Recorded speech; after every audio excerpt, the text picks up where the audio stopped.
Bom, pessoal, pediram aqui essa questãozinha, tá? Que foi da prova da UES, então, que é estadual do Ceará, né? Minha terra. Beleza? E o que acontece? A gente vai ter o seguinte, ó. Uma questãozinha que fala sobre o óxido nitroso, né? Ele vai falar aqui algumas informações a respeito do potencial dele para ser um gás de efeito estufa. Porém, a pergunta que nos cabe é essa aqui, ó. Assinale a alternativa que mostra corretamente a provável estrutura do óxido nitroso. Pessoal, quando ele fala que improvável estrutura, eu queria salientar com vocês o seguinte. Provável estrutura, pessoal, é uma estrutura que seja mais estável, tá certo? Uma estrutura que seja mais tranquila de ser administrada pelo próprio ar, pela própria molécula, desculpa, né? Não pelo próprio átomo, mas pela própria molécula. E aí, ó, pessoal, o que significa uma estrutura estável? Significa aquela que tem menos carga formal, certo? Então, assim, quando você vai montar a estrutura de um composto, a tendência é que você não tenha cargas formais, ok? A tendência é essa, tranquilo?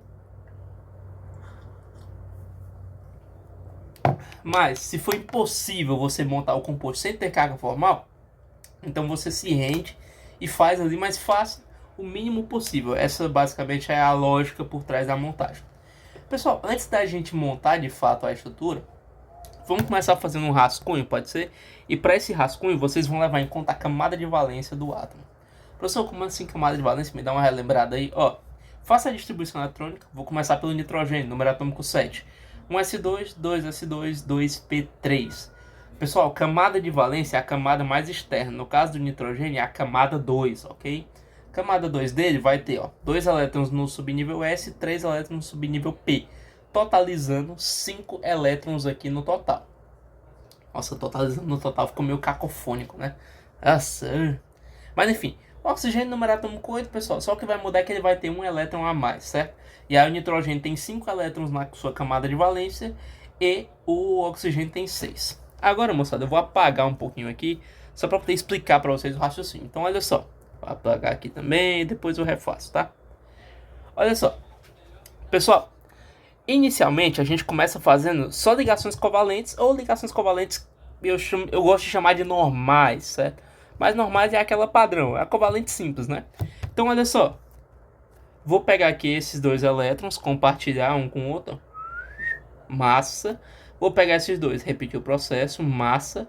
Vou pegar esses dois e repetir o processo. Pessoal, a gente sabe que pela regra do octeto, o sonho da vida de todo átomo é ter 8 elétrons na sua camada de valência. Com exceção do hidrogênio, que quer ter apenas 2 para imitar o hélio, né? Lembrando que a justificativa que normalmente se dá para essa situação é que os átomos eles tentam copiar a estrutura eletrônica de gases nobres, porque os gases nobres têm uma estabilidade invejável. Eles são caras aí tranquilos, não mexem com ninguém, ficam lá na deles, existindo de boas. Ok, pessoal? Então, se vocês pararem para pensar, quando nós fazemos esse compartilhamento triplo bem aqui, ó, acontece que, né, sem mais delongas, nós podemos com certeza afirmar o que? Ah, professor, ocorreu então uma estabilização desses caras, né? Cada um tá com seus 8 elétrons, tranquilo. Beleza. Mas tá faltando oxigênio. Aí é nesse ponto que o aluno, que ele só viu ali a regra do octeto, decorou, ele vai meio que dar uma travada, vai dar uma tela azul. De leve, né? Por quê? Porque o cara vai pensar, pô, mas como é que eu faço? Porque se eu ligar mais elétron aqui, o nitrogênio passa, né? Então vai ter problema. E aí, pessoal, para resolver esse tipo de problema, né, esse tipo de situação, é que surge a ligação covalente chamada de dativa ou coordenada, tá, pessoal? Dativa é um nome antigo, então caso algum de vocês faça prova discursiva aí, evitem usar para vocês não perderem pontos, tá? E como é que funciona? Basicamente, o nitrogênio aqui do meio, né, vai pegar esse par eletrônico aqui, certo? Que tava aqui dando sopa. E ele não vai ceder, toma cuidado, tá? Ele vai aproximar este par eletrônico do oxigênio, certo? Então o nitrogênio não perde. É por isso, inclusive, que o nome da ativa ele é contraindicado. Foi mal agora, o nariz deu uma travada. Ele é contraindicado. Por quê, moçada? Porque o nome da ativa, né, sugere como se o nitrogênio desse o par de elétron. Ele não vai dar o par de elétron, ele vai só meio que aproximar do oxigênio.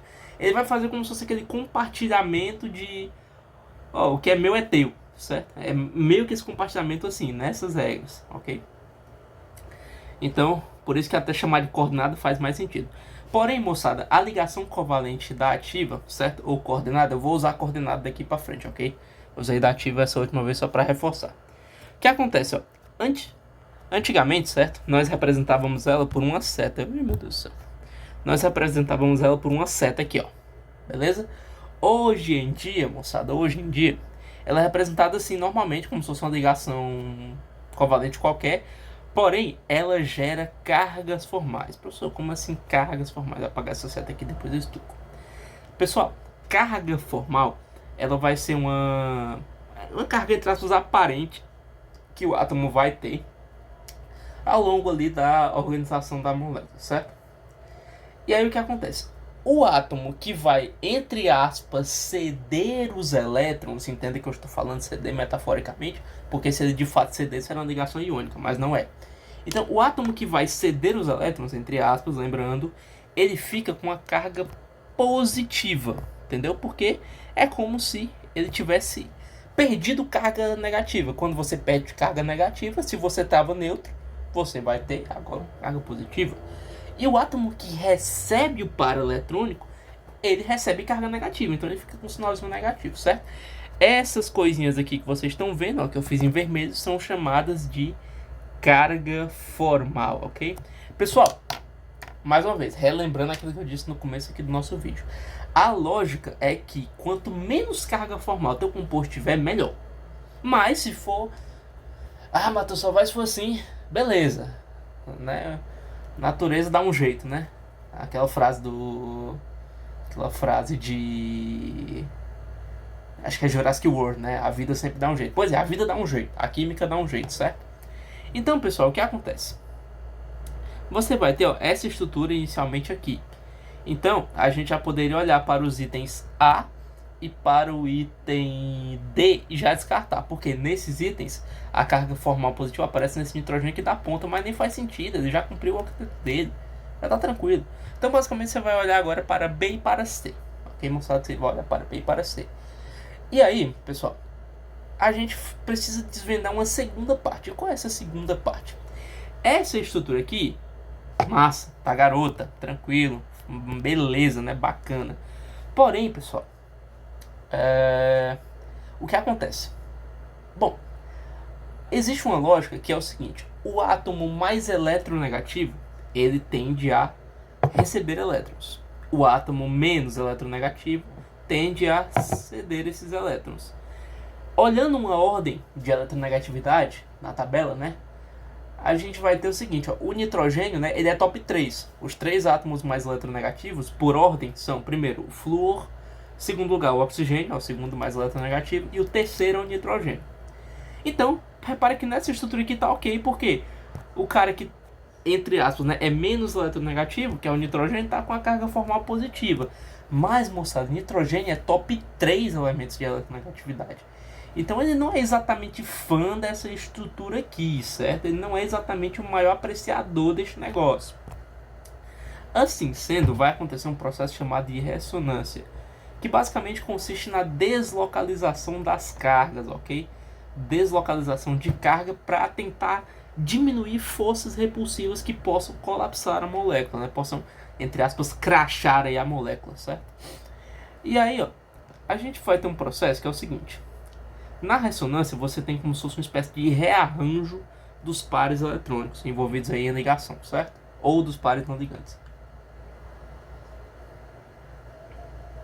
Cafézinho pra gente molhar a palavra. Olha só, moçada. Olha só.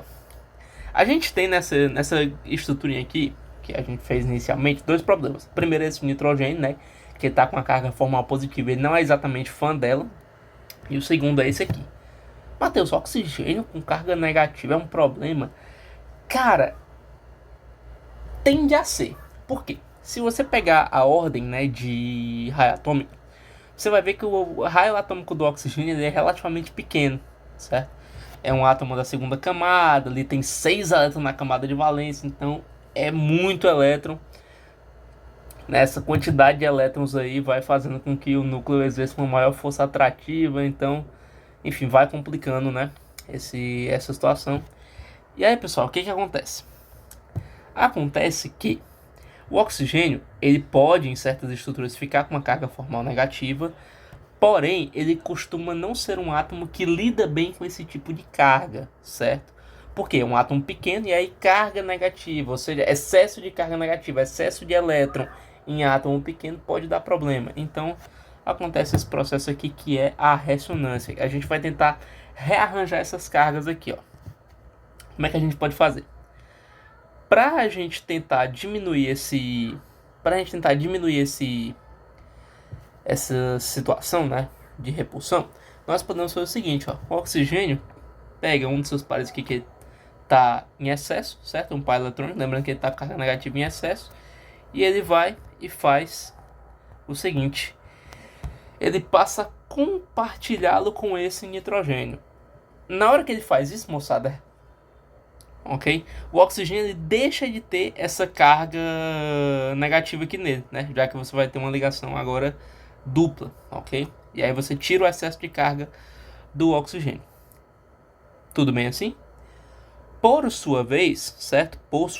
E aí o que acontece? Isso aqui também resolveria o problema de carga do nitrogênio, né? Já que você devolve, ok? Porém, aqui esse nitrogênio ficaria, né, com suas... ele teria uma ligação dupla bem aqui, né? E aí esses dois carinhas aqui também não são legais. Então, o nitrogênio, ele pega um par eletrônico e devolve para si, ok? E aí você vai ter uma estrutura que é mais ou menos o seguinte, ó. Aqui o nitrogênio, esse par aqui é não ligante, fazendo aqui uma ligação dupla, aqui o nitrogênio do centro, fazendo aqui uma ligação dupla com o oxigênio. Pessoal, na hora que o nitrogênio ele pega esse par eletrônico aqui que estava sendo compartilhado na ligação tripla e aproxima de si, ele toma para si, ele vai ficar novamente com a carga negativa, certo? E aí você vai ter esse jovem com carga negativa e esse moço aqui, ó, na hora que acontece essa perda, né, dessa parte da ligação tripla, transformando uma numa dupla, ele fica, portanto, com uma carga positiva, ok? Então você realoca essas cargas para que fique desta maneira, ok? Então, assim, essa também é uma estrutura, tá? Que é ok, tudo bem? É uma estrutura que consegue satisfazer aí a nossa possível estabilidade, ok? Porque você tem menos cargas formais e você tem cargas formais aí em átomos diferentes. Então acontece esse processo de ressonância. Tranquilo assim, moçada? Ok? E aí isso está descrito exatamente na alternativa B de bola, ok? Então assim, professor, qual seria o problema da C, né? Ó, na C ele começa bem. Só que aí vamos ver o que ele faz, ó. Ele pega aqui um par de elétrons, né, do oxigênio, taca para cá para fazer essa ligação dupla, porém o oxigênio continua com carga negativa, ó. Não faz sentido. Se você tem um excesso aqui de carga negativa, o oxigênio cede esse excesso para tirar a carga dele, qual a lógica de continuar com o sinal de menos aqui, tudo bem? Então a gente fica realmente aí com o item B de bola, questãozinha relativamente longa da US, tá? Mas que tem uma ideia interessante, principalmente é uma ideia bacana se você não conhecia esse conceito da ligação coordenada ou se você tinha dificuldades. Então é isso, espero ter ajudado vocês aí. Valeu, tchau, tchau.